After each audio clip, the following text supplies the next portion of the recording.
Une autre décision, c'est de décider de tenter, alors c'est la dernière, j'allais presque dire, mais on arrive presque au bout du chemin, hein.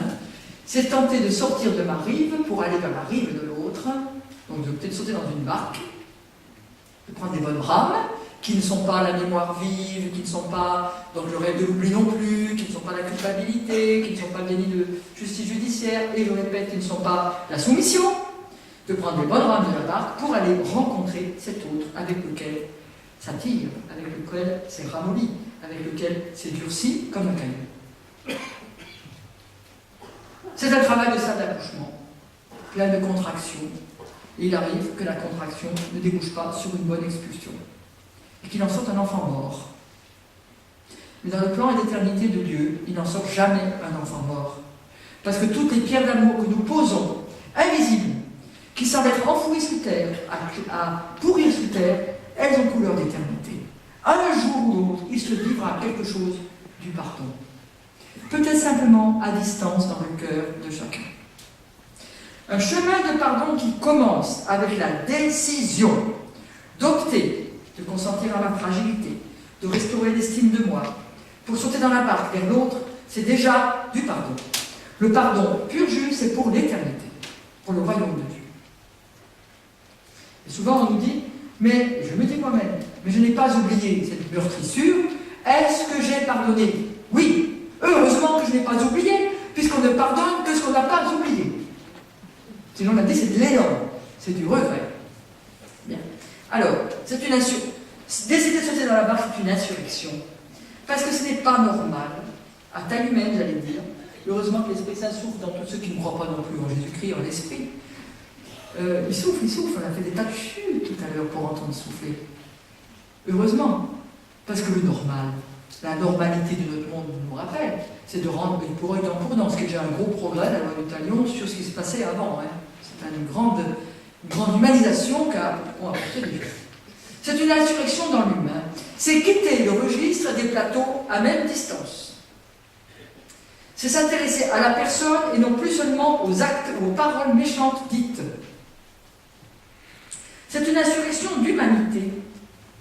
Parce que je crois que mon essai de pardon, mon chemin de pardon, va changer mon cœur, son cœur. Même si rien n'a été fait encore. C'est une insurrection de fraternité. Parce que si je suis victime, j'ai devoir de me remettre de l'air dans ma vie, d'être fraternel avec moi-même. Et si je suis l'offenseur, j'ai devoir que de l'air permette à ma victime de revivre. Et comme on est toujours un peu victime et offenseur en même temps, c'est permettre qu'il échappe à l'asphyxie. C'est une insurrection de confiance en Christ, parce que lui, il est capable de ce que je ne suis pas capable de faire. J'ai déjà pris la décision de sauter dans la barque. Alors on en est à la barque. J'en suis à la barque, et pour pouvoir faire avancer cette barque, je dois prendre des bonnes rames. Et il y a une rame qui est bonne de prendre, c'est de choisir un tiers. Un tiers pour discerner quand on va avancer avec cette barque en direction de l'autre. Parce qu'il ne faut pas que ce soit trop rapide pour moi, mais pas trop rapide pour l'autre. L'autre, peut-être qu'il nous faudra 10 ans, 20 ans, 40 ans pour m'attendre, pour avoir envie de me voir arriver dans sa vie. Sinon, je peux faire rejaillir de la honte ou de l'inconscient qu'on bétonne. Je ne crois pas à l'inconscient, moi, mais il y en a sûrement un peu quand même. Donc un tiers, quel tiers? Alors ça peut être un prêtre, ça peut être un ami, c'est rarement son conjoint. Parce que son conjoint, on vit une autre forme d'intimité, mais il y a une part encore plus intime que cette intimité-là, qui est ma part secrète de moi avec mon Dieu, de moi avec moi. J'ai rarement vu, c'est vrai, Xavier Lacroix, il écrit des bouquins très beaux, il dit que l'amour, c'est l'amour quand ça devient de l'amour-amitié. Donc je me retire, il me semble que c'est très difficile, ce niveau de... Quand il y a un pardon au milieu, parce que souvent le conjoint, il est dans l'affaire du pardon. Il n'est pas le tiers neutre là-dedans. Alors un tiers, ça se choisit. Un prêtre, j'ai oublié, une religieuse. C'est quelqu'un qui aime. Premièrement, quelqu'un qui aime. Qui est capable de me mettre devant un regard d'amour, celui de Dieu, mais qui a aussi un regard d'amour exigeant. On a dit, Dieu est exigeant. Paul Baudic, oui, devant ce tableau-là, il dit Les seuls, il a écrit, je suis allé travailler dans son village, c'était un bonheur. Les seuls regards d'amour sont ceux qui vous espèrent, envers et contre tout, envers et contre nous-mêmes surtout. Voilà un repère pour choisir un tiers. Peut-être que c'est ce tiers pour certaines personnes. L'amour. Mais vous, pour votre santé à vous, il vous faut peut-être bien, à un moment, choisir un tiers. C'est celui qui peut écouter et prendre en compte ma souffrance, ma honte et ma culpabilité. Ce n'est pas la souffrance qui plonge dans l'abîme, écrit Rita Basset. Celui ou celle qui l'a subie, c'est la négation de cette souffrance par autrui. La minimisation ou le refus de prendre acte de cette souffrance.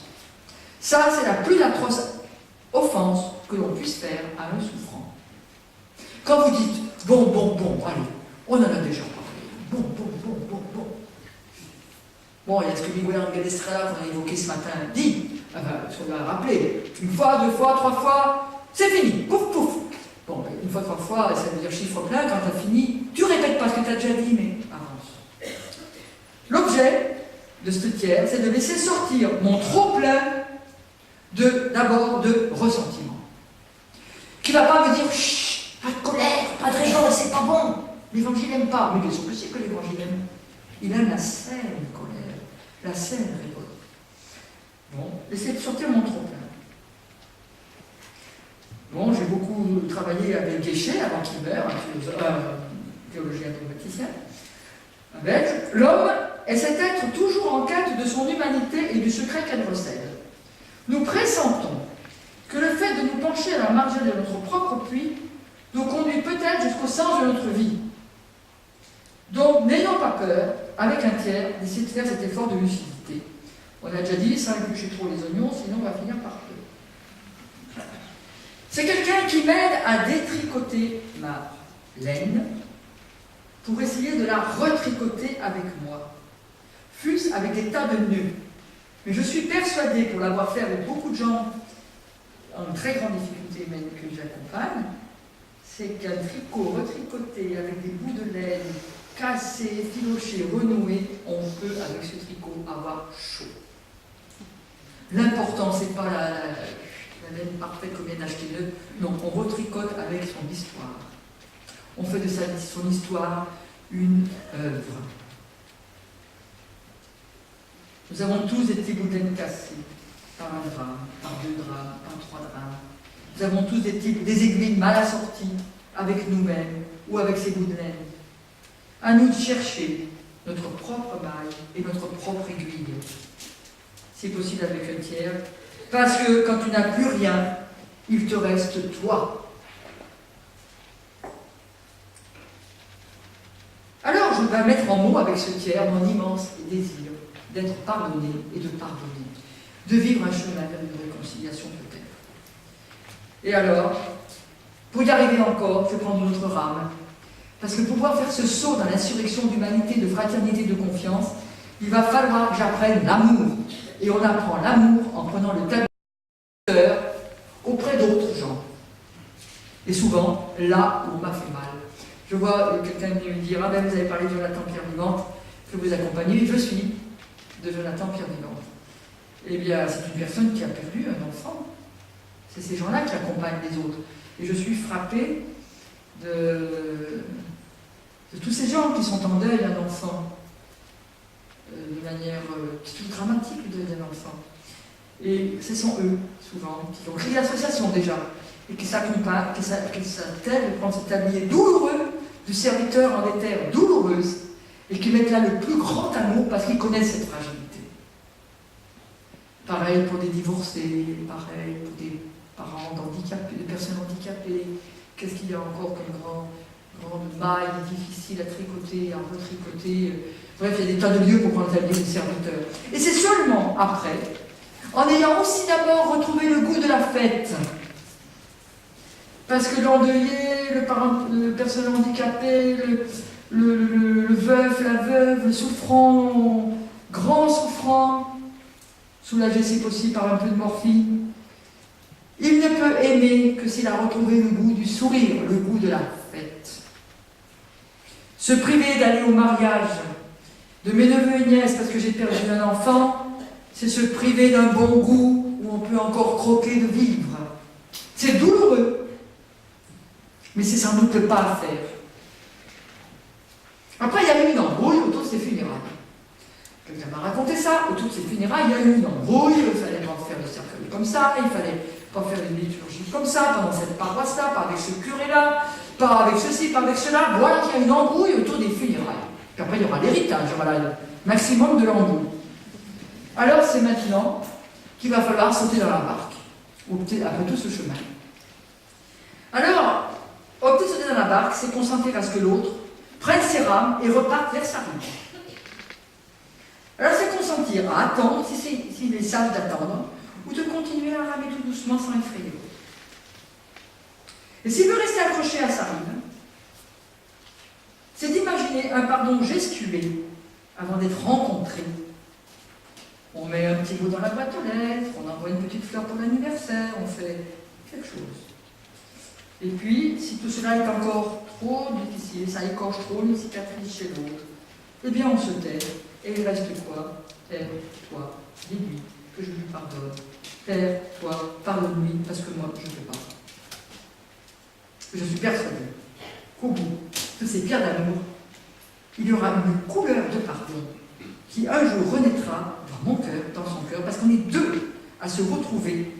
Il n'y en a pas qu'un qui doit restaurer, c'est moi aussi je dois restaurer. Le pardon complet, c'est pour l'eschatologie.